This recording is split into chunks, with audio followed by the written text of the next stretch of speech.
oportunidade para poder chegar e adentrar aí aonde você esteja. Vamos que vamos, nobres senhores, ao direito à informação. Exatamente o que você está ouvindo, direito à informação. Vamos entreter muita coisa boa dentro de pouco tempo. Grande realização, nobres senhores. Ei, se inscreva no canal, fortalece agora. Vamos que vamos acerca da CLT. Consolidação das leis trabalhistas. Exatamente. Vamos fazer um estudo, uma explanação, uma explicação, abordando aí alguns comentários e tópicos relacionados à CLT, Consolidação das Leis Trabalhistas. No artigo 1º, esta consolidação estatui o quê? As normas que regulam as relações individuais e coletivas de trabalho nelas previstas. Na consolidação de leis trabalhistas está regulado aí todas as normas de caráter individual e coletivo do trabalho. Entretanto, senhores, trata de uma lei especial, fruto do Decreto-Lei número 5.452, de 43. Ela foi elaborada por uma comissão de homens eruditos notáveis, como também o presidente Vargas, visando solucionar especificamente os conflitos entre empregadores e trabalhadores. É importante que a Constituição brasileira ela trata de normas fundamentais que devem ser interpretadas e aplicadas em consonância com quem? A CLT. Entretanto, dentro dessa situação, podemos também imaginar a Carta Magna, que é a Constituição Federal, que tem o seu respaldo legal, os seus direitos fundamentais, também os direitos sociais. Entretanto, o Código Civil, que é regido pela Lei 13.105 de 2015, é fonte subsidiária do processo do trabalho, nos termos do artigo 769 da CLT. O que quer dizer que o Código Civil é fonte subsidiária? É quando não tem uma norma dentro da CLT, lança-se mão ou luz do Código de Processo Civil ou Civil brasileiro. Entretanto, é fonte subsidiária do processo de trabalho. A CLT já afirmou o seu entendimento quanto às contratações sem concurso pela administração pública, os quais não geram quaisquer efeitos jurídicos válidos e não sejam direitos aos salários e aos depósitos do FGTS, que é o popularmente conhecido Fundo de Garantia, correspondente ao período trabalhado. Em sede de AD, a Corte Suprema também considerou inconstitucional o que? Os contratos temporários firmados pela área pública que não coadunam pelas exigências prescritas pelo artigo 37, inciso 9 da Constituição da República Federal Brasileira. Entretanto, a CLT, em conformidade com a exegese do artigo 114, vamos entender que essas relações de trabalho, não só da relação de emprego, pode ser julgada pela Justiça do Trabalho. Nesse entendimento, podemos agora focar que as contendas que envolvem trabalhadores e não são empregados podem ser acolhidas e discutidas sem necessariamente limitar-se a créditos de natureza trabalhista. O artigo 442-B trata do trabalho autônomo com ou sem exclusividade, e a portaria 349 de 2018, expedida pelo Ministério do Trabalho, regula que essas atividades no âmbito do texto consolidado e afasta o que é a qualidade de empregado, previsto no artigo 3 da CLT. Ademais, aí a competência para tratar da relação de trabalho restringe-se aos regimes de autonomia ou prestação de serviço em decorrência de trabalho que vincula a uma determinada empreita, com fulcros nos artigos 652 da CLT.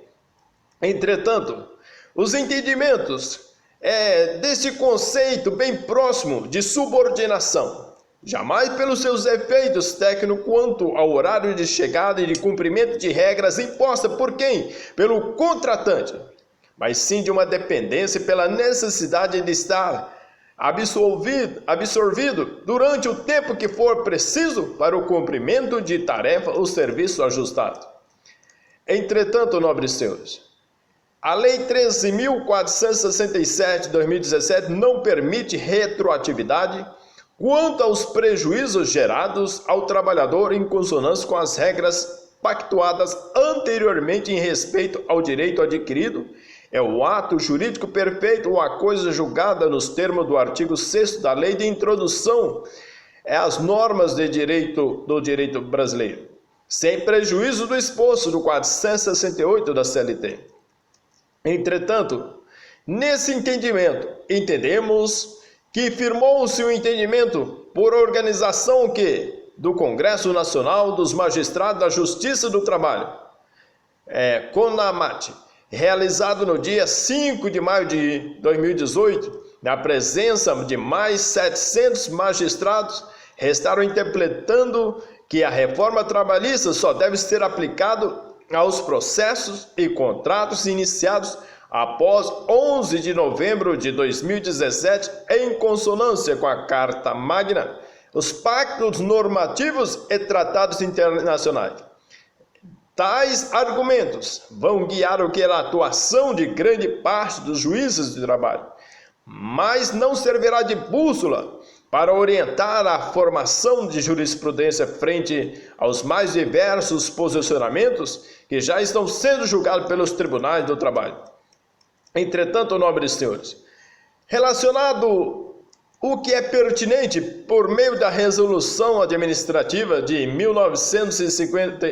número 1953 de 2018, o egrégio Tribunal do Supremo Tribunal do Trabalho formalizou o quê? A constituição de uma comissão de ministros, com a finalidade de quê? De regulamentar a aplicação aos contratos de trabalho vigentes e os processos em curso, considerando alterações promovidas pela lei, na consolidação das leis do trabalho.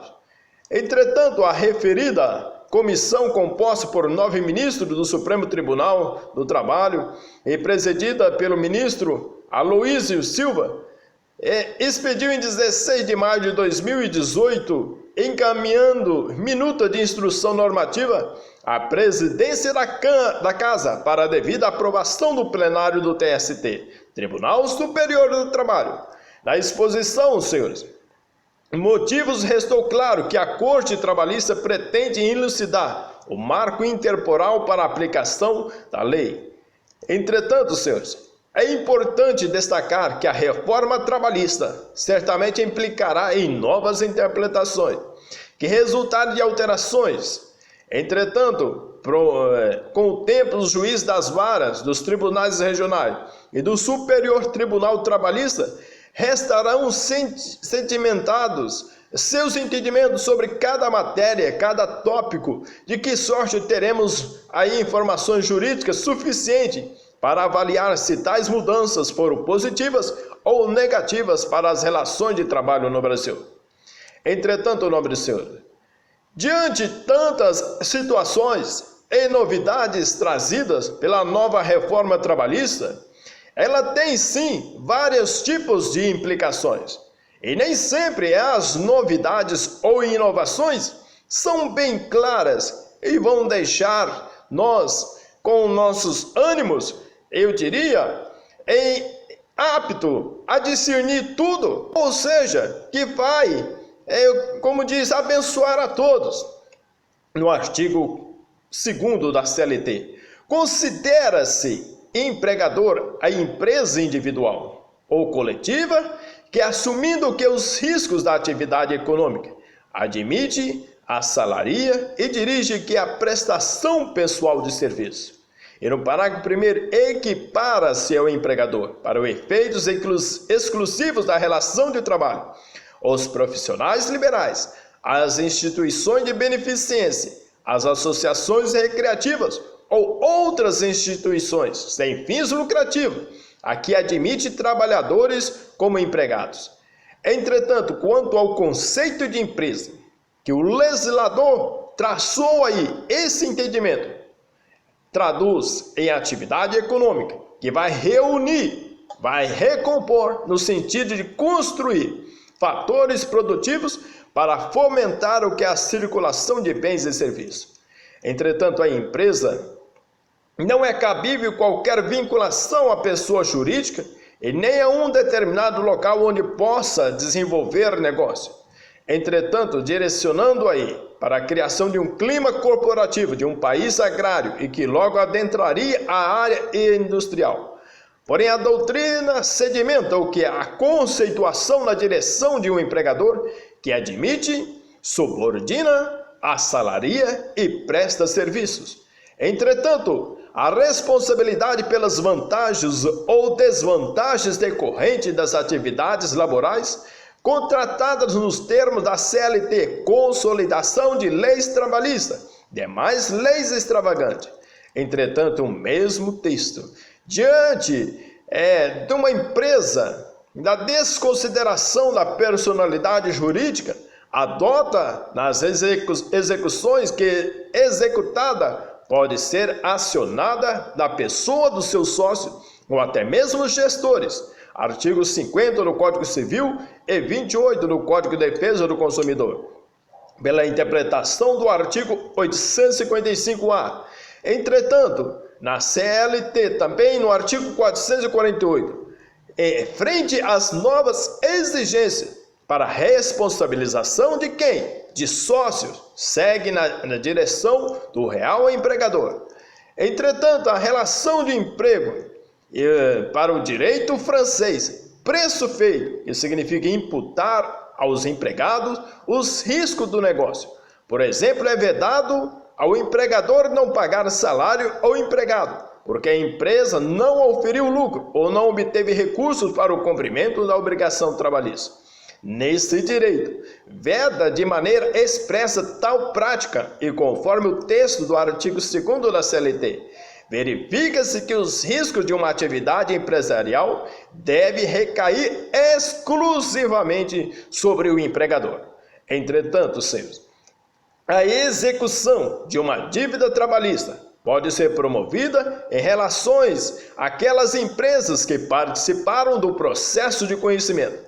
A figura do grupo econômico corresponde ao litisconsórcio passivo com a finalidade de garantir a satisfação dos direitos do empregado. Embora tenha sido contratado por apenas uma das sociedades que integram um conglomerado de empresa, pode exigir de qualquer outra o pagamento do que lhe é devido.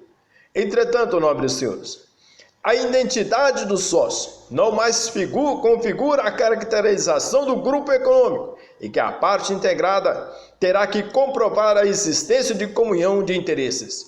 Entretanto, o artigo 3º considera-se empregado toda pessoa física que presta serviço de natureza não eventual a empregador sob a dependência desse e mediante salário.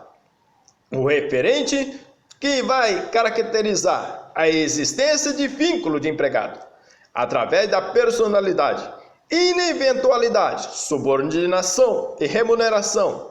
Um trabalhador será considerado empregado, caso presente essas características. Entretanto, no que demanda sobre as características do vínculo empregatício, vai definir a pessoalidade, seria o institui personae, que está marcada na qualificação profissional de um trabalhador, ou seja, a demonstração de conhecimento técnico, administrativo ou operacional na função que exerce.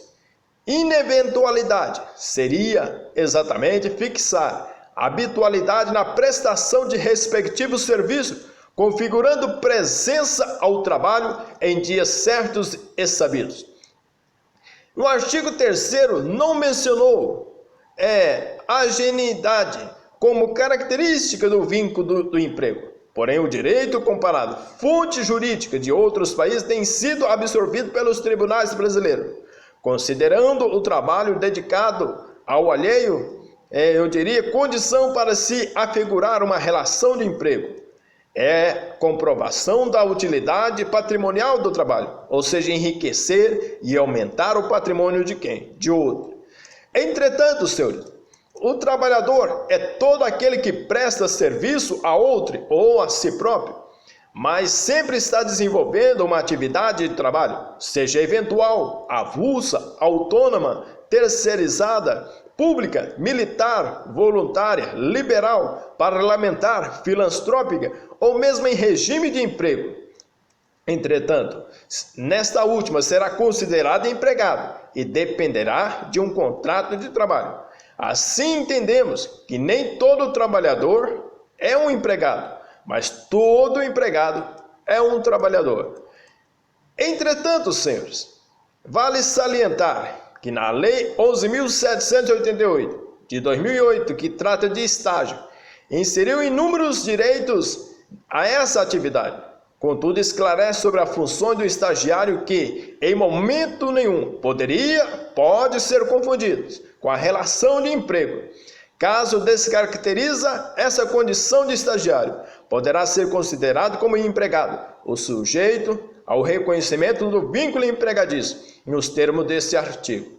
Entretanto, senhor, mas foi regulado pela portaria número 349 de 2018, a prestação de serviços autônomos com ou sem exclusividade, o qual não terá a característica de empregado e nem estará sujeito às regras pela CLT.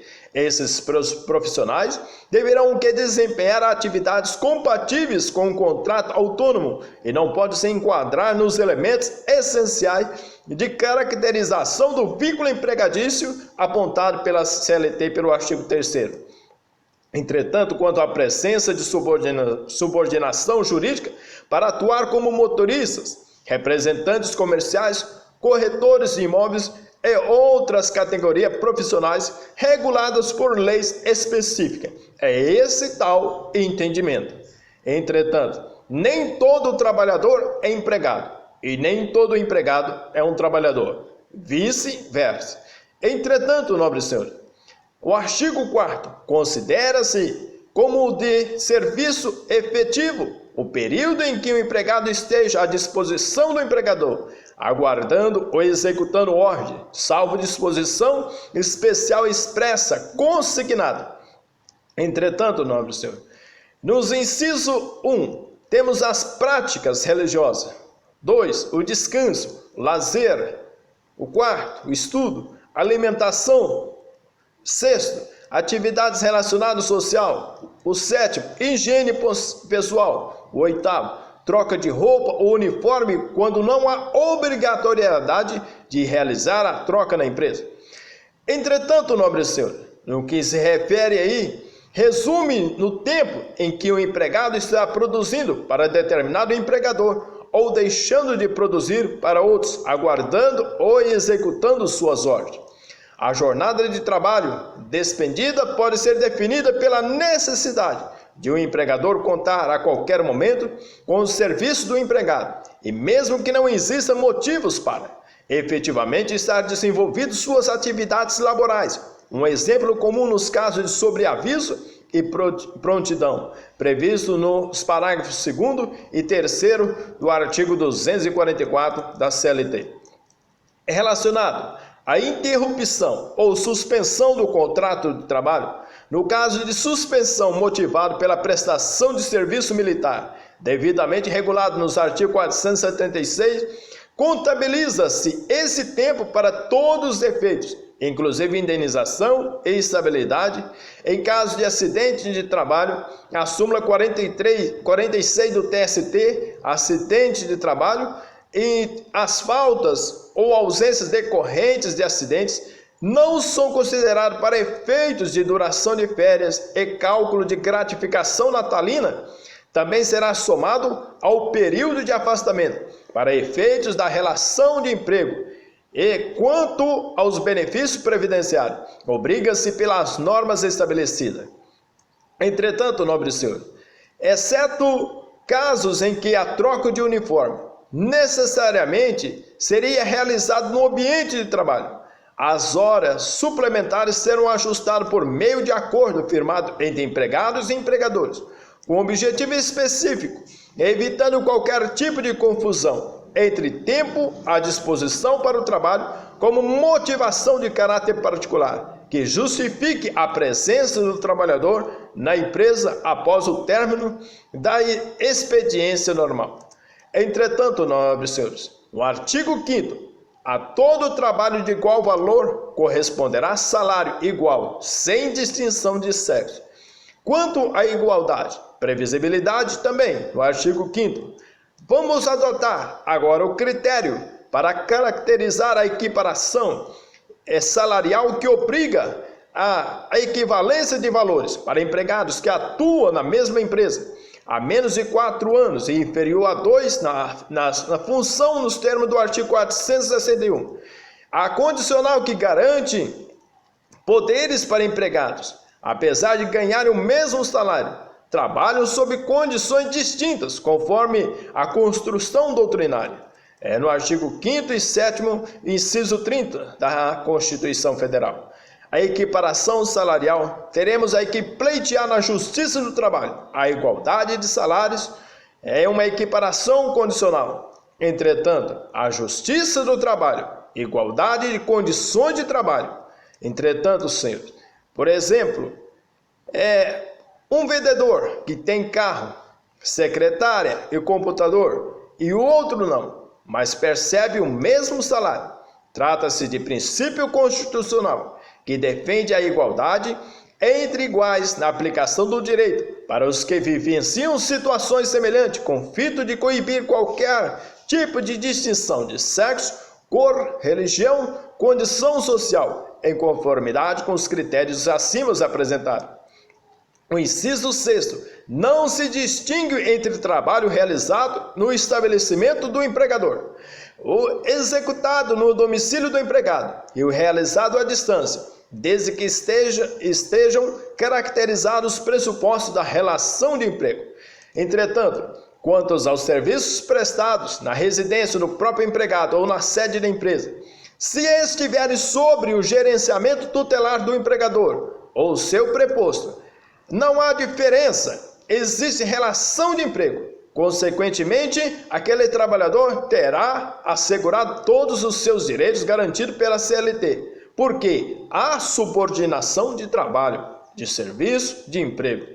Entretanto, senhores, o caso que trabalham nas suas próprias residências, como os costureiros ou profissionais de informática envolvidos no teletrabalho, via internet, web design, que mesmo fora do ambiente empresarial, são considerados como empregados, ou seja, caracterizam o vínculo de emprego por subordinação,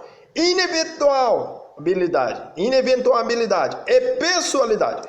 Entretanto, senhores, referente aí à inserção desse parágrafo, a discussão sobre a evolução do trabalho na era digital e suas consequências, o mesmo sem estarem legislados, os recentes julgados se sensibilizam acerca da atividade como trabalho subordinado e, por consequência, sujeitos aos créditos decorrentes de trabalho. Ademais, ao juiz do trabalho cabe a análise de provas, pode ser extraída dos próprios comandos emitidos via e-mail ou por registros de entrada e saída de um usuário de PC, notebook, celular, smartphone, iPad ou outras tecnologias adjacentes da modalidade que supera os preceitos da CLT.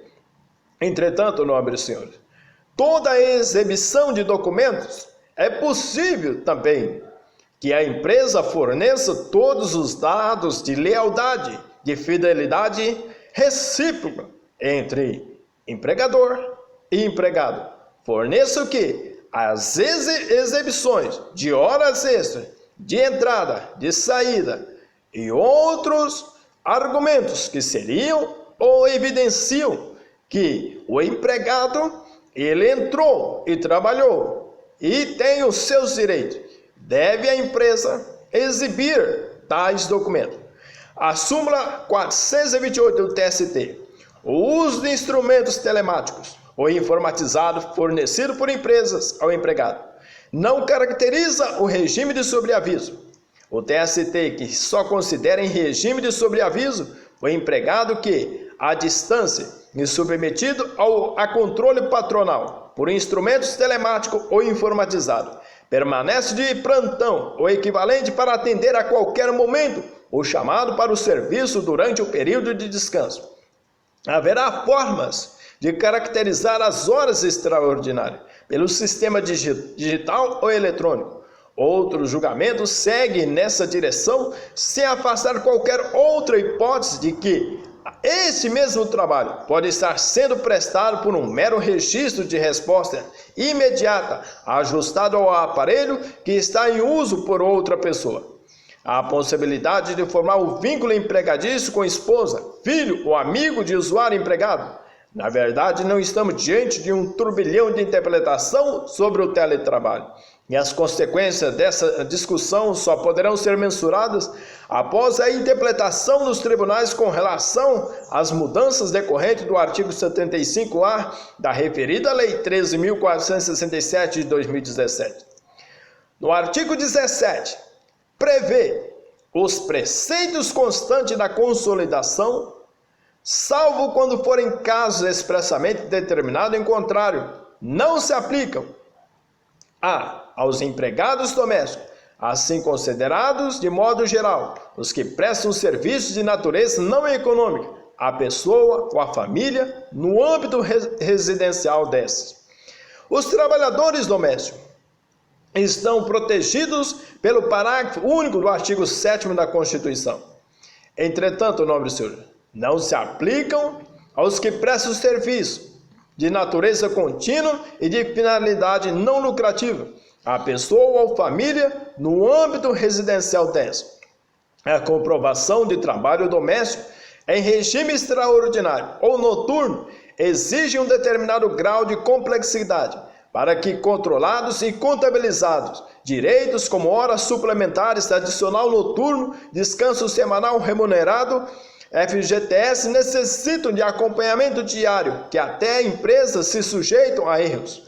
No trabalho doméstico, em que tudo é anotado em caderninhos diários e simples recibo pelos próprios empregadores, esses problemas só restarão dirimidos pela Justiça do Trabalho. O trabalhador rural está protegido pela Lei 5.889 de 73 e tem assegurado. E está aí, de acordo com a CLT, não se aplica aos que prestam serviço em propriedade rural ou prédio rústico, que explora atividade agroeconômica em caráter permanente ou temporário. A despeito da atividade, aquele que presta serviço, o empregador agroindustrial será considerado rurícola. Entretanto, e ressalva a atividade preponderante da empresa, que determinará o enquadramento. Entretanto, cumpre salientar que as atividades rurais que estão sob a tutela das normas acima são aquelas que não compreendem a industrialização e a comercialização dos produtos extraídos do campo. A CLT não se aplica aos empregados rurais que atuam na colheita de laranja, porém vale para os que têm suas atividades vinculadas com a transformação da fruta em suco e, consequentemente, venda ao consumidor. Os servidores públicos da União, estados e municípios são regidos por estatutos próprios, denominados regimes jurídicos. A relação de um servidor público com a instituição é regulada por contrato de adesão, absolutamente distinto do contrato de emprego, que corresponde a uma relação de emprego no âmbito das empresas privadas. Entretanto, a CLT pode ser aplicada aos que não trabalham sob a tutela de um regime jurídico próprio. Os servidores do INSS ligados ao Ministério da Previdência Social, sob regime jurídico único, empregados da Petrobras e do Banco do Brasil, empresas que contam com forte participação do Estado, são regidos pelas normas estabelecidas na CLT. O artigo 430 do TST entende-se que convalidam os efeitos do contrato de trabalho, mesmo considerado nulo por ausência de concurso público, quando celebrado originalmente como ente da administração pública indireta, que continua valendo após a sua privatização.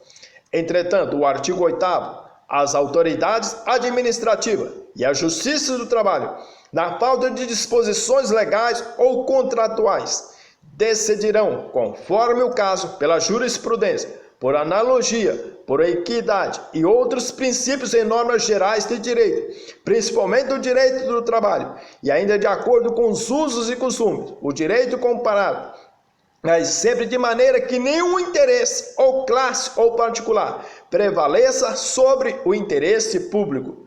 Entretanto, estamos aí diante de um contrato individual ou coletivo, aquele que é firmado também em acordo ou convenção, forem insuficientes para que os juízos possam emitir uma decisão. As varas de trabalho, os tribunais trabalhistas poderão recorrer à aplicação da jurisprudência, ou seja, também a analogia, a equidade, os princípios gerais e o direito consuetudinário, comparado e comum como fonte subsidiária do direito do trabalho, contando que não contravenham os preceitos contidos no texto consolidado. A jurisprudência é fruto do entendimento adotado pelos tribunais regionais e superior do trabalho, bem como pelo STF, em dissídios individuais ou coletivos. Entretanto, nobre senhor, por esses exemplos, na decisão de vara de trabalho recorrida ao Tribunal Regional do Trabalho e ao Tribunal Superior do Trabalho, por vezes restam gerados precedentes e simulados, formam uma espécie de jurisprudência definitiva, ou seja, firmam-se como enunciados de súmula para evitar que o judiciário não entre em conflito com suas próprias decisões. Entretanto, busca limitar o que? As interpretações dos tribunais regionais superior do trabalho, as previsões de ordem legal, que por consequência são extraídas dos processos legislativos e não por decisões judiciais. Também impõe ao judiciário maior respeito à livre negociação das partes. Entretanto, no que tange a analogia, na falta de recursos contratuais ou legais, é possível a aplicação de uma legislação paralela que sirva para dirimir um conflito oriundo de uma situação semelhante àquela que é fundada na legislação, resguarde ou proteja. Por exemplo, um empregado ligado à construção civil que trabalha em regime de sobreaviso sem receber pagamento adicional para tanto. Nesse caso, pode recorrer à aplicação do parágrafo 2º do referido artigo 244, que assegura esse direito aos que desenvolvem suas funções no serviço ferroviário, por falta de disposição legal ou contratuais específicas e por absoluta semelhança de condições apresentam nas duas oportunidades. Então, claro, vai depender de uma interpretação, de uma analogia e de uma real situação. Equidade é muito complexa para falar sobre esse objetivo. Seria aí entre direito e justiça, mas se resumirmos, vamos tratar de igualitário e situações idênticas. Por exemplo, a sentença que condena uma empresa a pagar adicional de insalubridade em grau máximo ao empregado, que esteja ali exposto aos riscos, também em processo subsequente, vai acabar beneficiando outro empregado em iguais condições. Entretanto, é por equidade, em especial os princípios que se referem ao legislador pela ciência que trata dos conflitos entre o capital e o trabalho. Tem, como todos os ramos do direito, princípios que direcionam o seu estudo. Entretanto, há peculiaridades específicas que tão somente se aplicam ao direito do trabalho. Entretanto, nobre senhor, sobre a aplicação do direito consuetudinário, calcado nos moldes da vida de uma sociedade que acabam sendo agregados. Entendemos que esta incorporação, regida pelas regras, pode insurgir-se contra a lei e ocupa um espaço vago deixado por essa. Assevera a OJ número 416, que vai dizer que as organizações ou organismos internacionais gozam de imunidade absoluta de jurisdição, quando amparados por norma internacional incorporada ao ordenamento jurídico brasileiro. Não se aplicam o que é a regra do direito consuetudinário, relativa às relações de atos praticados. Excepcionalmente, prevalecerão a jurisdição brasileira. Nas hipóteses de renúncia, expressa a cláusula de imunidade jurisdicional. Entretanto, nesse sentido, a Convenção da OIT, não ratificadas pelo Brasil, poderão ser aplicadas como fonte no direito do trabalho, não havendo norma de direito interno pátrio regulando a matéria, e quaisquer outras recomendações, relatórios e demais normas poderão reforçar as decisões judiciais, baseado o quê? Na legislação em vigor do país. Entretanto, nobre senhor, de antemão, no artigo 9º, serão considerados ou serão nulos de pleno direito os atos praticados com o objetivo de desvirtuar, impedir ou fraudar a aplicação dos preceitos contidos na presente consolidação. Nulidade é a mais grave. Os contratos considerados nulos não produzem efeitos e deles nada se aproveita. Por exemplo, um apontador do jogo do bicho que trabalhou em horas extras sem receber e resolve pleiteá-las por meio do Poder Judiciário. Certamente não terá sua pretensão atendida, pois a Justiça do Trabalho julgará seu contrato de emprego nulo, consequente da prestação de serviço em atividade ilícita em que o trabalho é proibido. O mesmo também pode acontecer com as mulas de drogas, que não pode pleitear na Justiça do Trabalho relacionado aos seus direitos trabalhistas. Será um contrato nulo. A anulabilidade é menos grave. Os contratos considerados anulados produzem efeitos e aproveitam-se as suas prerrogativas essenciais. Por exemplo, um menor de 18 anos que trabalha em carvoaria com insalubridade, ao pleitear o seu adicional, esse lhe será negado com o argumento de que seu trabalho é proibido. Certamente é vedado ao trabalho do menor em locais insalubres, conforme assevera os incisos 33 do artigo 7º da Constituição. Porém, seu esforço não terá sido em vão, e qualquer corte trabalhista lhe concederá o direito aos referidos adicionais, resguardando seus devidos efeitos, como o pagamento de insalubridade devida. Entretanto, incorporar extras trabalhadas como habitualidade e um único salário, como se dele fosse parte integrante. Senhores, se o desejo de desvirtuar a aplicação da CLT, procurando inovar com a criação de um contrato especial de trabalho que desobrigue os empregadores à assinatura da CTPS, Carteira de Trabalho e Previdência Social, e os demais empregados, tal atitude seria considerada nula pelos tribunais do trabalho.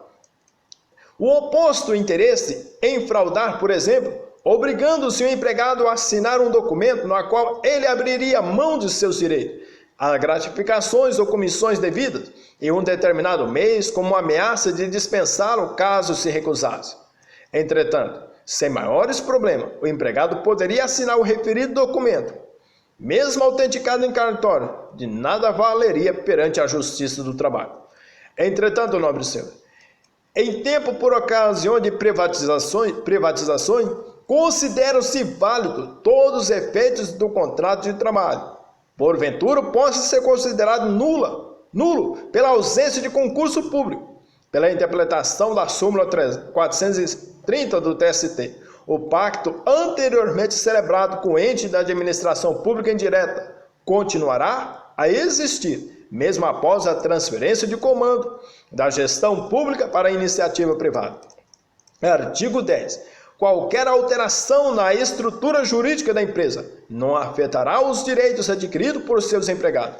Entretanto, a mudança da razão social ou do nome da empresa independe das pessoas que fazem parte da sociedade ou que estão à frente da direção como sócios majoritários ou participantes. Acarreta que a alteração da estrutura jurídica, mas não atinge os direitos adquiridos de quem? Dos empregados, cara.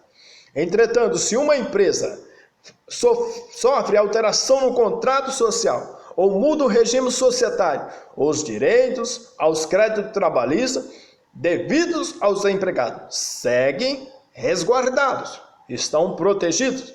E no artigo 10, o sócio retirante responde subsidiariamente pelas obrigações trabalhistas da sociedade relativo ao período em que figurou como sócio, somente em ações ajuizadas até 2 anos, depois de averbada a modificação do contrato, observada a seguinte ordem de preferência. Dentro aí temos no inciso 1 a ordem, a empresa devedora, os sócios atuais e os sócios retirantes. Entretanto, senhores, a responsabilidade subsidiária do sócio que se retirou da sociedade segue somente nas reclamações trabalhistas ajuizada até 2 anos da exclusão desse referido sócio do contrato da empresa. A lei, por ocasião do ajuizamento da ação trabalhista, o peticionamento e, consequentemente, condenação deverá se orientar pela seguinte ordem de preferência. Primeiro, na empresa sucedida real devedora. Segundo, pelos sócios que assumiram a empresa sucedida. E em terceiro, no ex-sócio, se a ação for aforada durante o biênio da exclusão do retirante. Observa que não haverá responsabilização dos ex-sócios caso a alteração da sociedade tenha sido eivada de vícios insanáveis ou fraude. Entretanto, no artigo 11, a pretensão quanto aos créditos resultantes da relação de trabalho prescreve em 5 anos para trabalhadores urbanos e rurais e até o limite de 2 anos após a extinção do contrato de trabalho.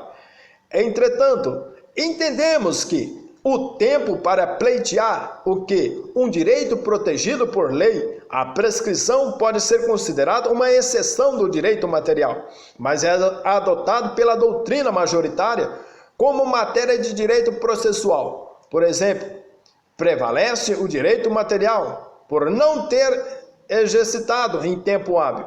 A teoria subjetivista explica de forma objetiva. A prescrição é subjetiva, porque o agente tem conhecimento do tempo em que elaborou e da lesão do direito que sofreu, e somente o próprio saberá o prazo certo de reivindicá-lo.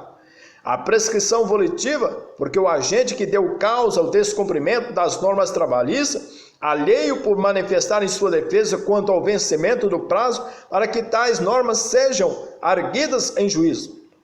Entretanto, a prescrição no direito do trabalho até 2 anos a contar da extinção das atividades laborais para pleitear reparação na Justiça do Trabalho, e de 5 anos para garantir sejam assegurados outros créditos de natureza trabalhista que não foram honrados durante a relação do trabalho.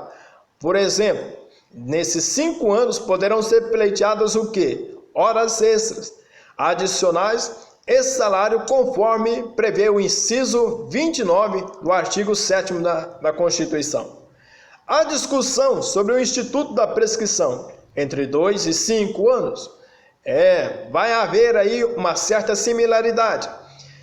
Relacionado a essa influência do parágrafo 1º do artigo 332, que assegura a possibilidade do magistrado julgar liminarmente improcedente o pedido, ser verificado desde logo a ocorrência de decadência ou prescrição.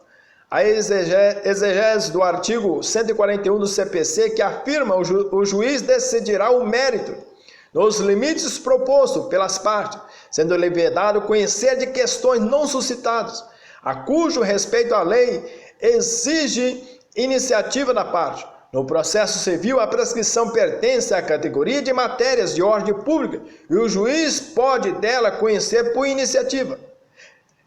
Entretanto, nobre senhor, caberá ao magistrado trabalhista tão somente oferecer manifestação real e em seguida na proteção aos direitos do trabalhador.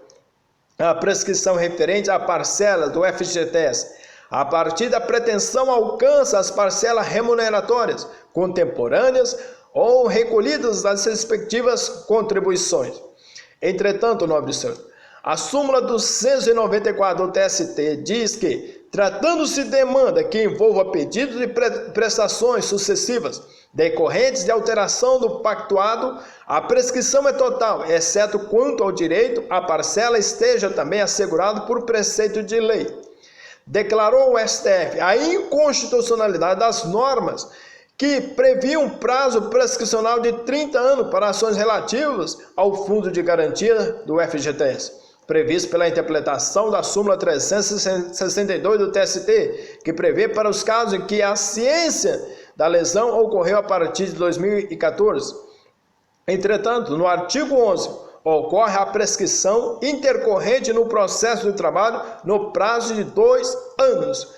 Entretanto, a prescrição intercorrente, que trata da extinção do processo pelo decurso de tempo diante da ausência de manifestação das partes no prazo de 2 anos, entre o término do conhecimento e o início da execução, ou pela própria inércia dos interessados no curso da fase executória, era regulado pela súmula 114 do TST e 327 do STF. Entretanto, nobre senhor, contudo, a Lei 13.467 de 2017 proporcionou o fim do conflito de jurisprudência e firma a possibilidade de extinção do feito caso as partes não promovam os atos necessários para a continuidade do procedimento executivo. Ainda fixa a possibilidade de o próprio juiz reconhecer a prescrição intercorrente ou das partes se manifestarem nesse mesmo sentido. O TST promoverá o ajuste do texto da súmula 114, que deverá seguir a prescrição intercorrente. Aplica-se a prescrição intercorrente na fase de execução do processo do trabalho, nos termos do artigo 11 da CLT. Entretanto, no que tange ao trabalho rural, após a revisão no TST, a súmula 294 deverá seguir, com a mesma prescrição, alteração contratual urbana do trabalhador urbano. Altera em decorrência, tratando-se de ação que envolva pedido de prestações sucessivas decorrente de alteração de pactuação. A prescrição é total, exceto quando o direito à parcela esteja também assegurado por preceitos de lei. No caso de descumprimento do pacto, a prescrição é total. A instrução normativa do TST reconhece que o fluxo da prescrição intercorrente conta-se a partir da determinação judicial que trata o parágrafo 1º do artigo se declara após 2017. Entretanto, nobre senhor, receba aí o meu carinho. Até o próximo vídeo, se Deus quiser, em nome de nosso Senhor Jesus, sobre o direito do trabalho. CLT, Consolidação das Leis Trabalhistas. Um beijo no coração. Até o próximo vídeo.